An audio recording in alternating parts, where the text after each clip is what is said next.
She was the emperor's sister-in-law, yet captured his heart. She wasn't the empress, yet enjoyed all the privileges of one. After her death, the emperor descended into madness. Some say he even shaved his head and became a monk. Who was this woman? And how did she make an emperor defy all rules just to love her? Hi everyone, welcome to A Different Story, the channel where we bring you real and remarkable stories from history.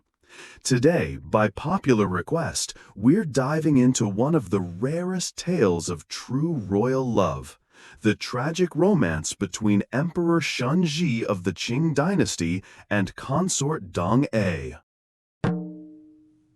Ancient Chinese emperors were known for their massive harems and fickle hearts. For example, Emperor Sima Yan of the Qing Dynasty had over 10,000 concubines.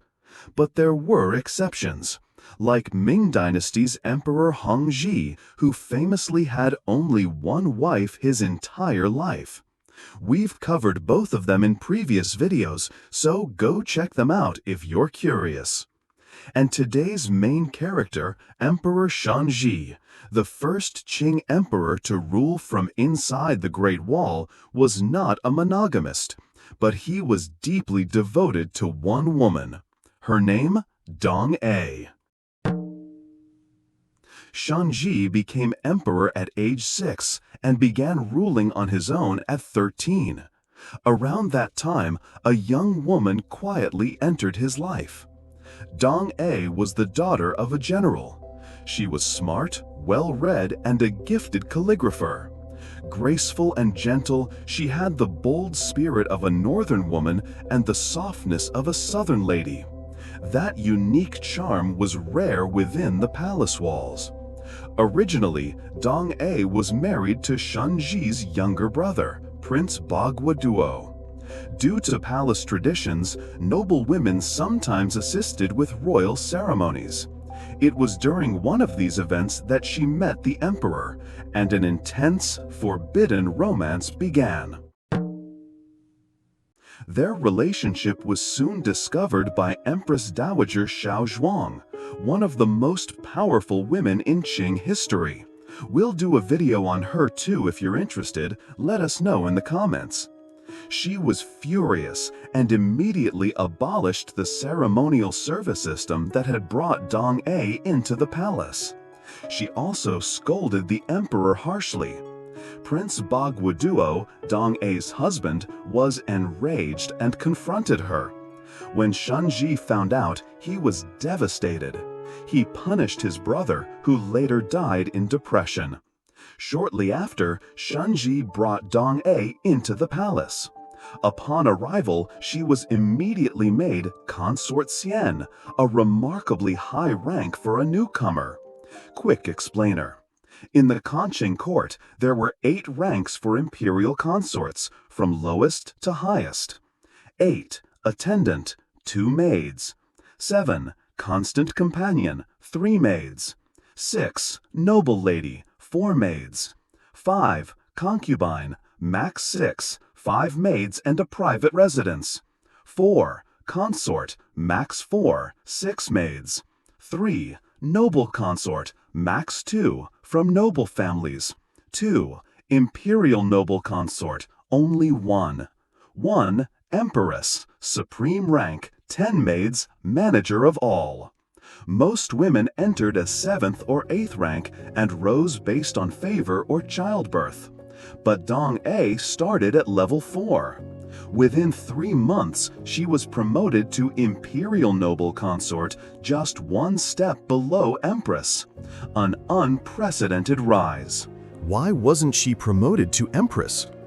It wasn't because the Emperor didn't want to, it was because Empress Dowager Xiao Zhuang wouldn't allow it. Even so, the Emperor held Dong-E's title-conferring ceremony with the highest honors, far surpassing the glory typically reserved for an empress. Despite the emperor's deep love and favoritism, Dong never acted arrogant. She was kind to palace staff, respectful to the Empress Dowager, and constantly encouraged the emperor to focus on governance and be fair to other consorts. She understood his exhaustion and his loneliness. Whenever he returned from court, she would welcome him with tea and gentle words. To Shunzhi, she wasn't just a lover, she was his light, his peace. Years later, Dong-A gave birth to a son. Although Shunzhi already had 3 sons, he said, "This is my first real child." But fate was cruel. The boy died after only 104 days. Shunzhi was inconsolable. He broke protocol to posthumously name the child a prince and built a special tomb for him near his own future burial site.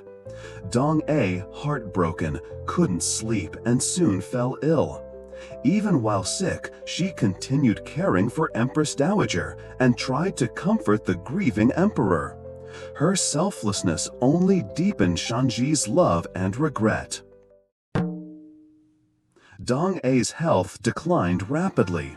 The emperor stayed by her side day and night, but in the end she passed away.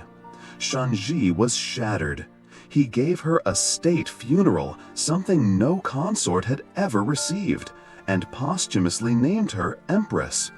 Traditionally, emperors used blue ink only after death, but Shunzhi broke custom and used blue ink to sign official documents for 4 months after her passing.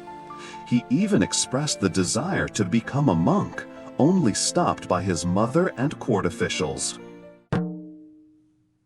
Just 4 months after Dong-A died, Shunzhi himself passed away at age 24. The official cause was smallpox, but many believe he faked his death and became a monk out of heartbreak. His mysterious end remains one of the 3 great mysteries of the Qing Palace. The love between Shunzhi and Dong-A has inspired generations of poets, artists, and filmmakers.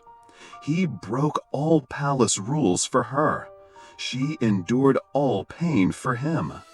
Was it true love, or just the deep loneliness of a ruler finding someone who truly understood him? What do you think? Let us know in the comments, and don't forget to like, share, and subscribe. See you next time on a different story.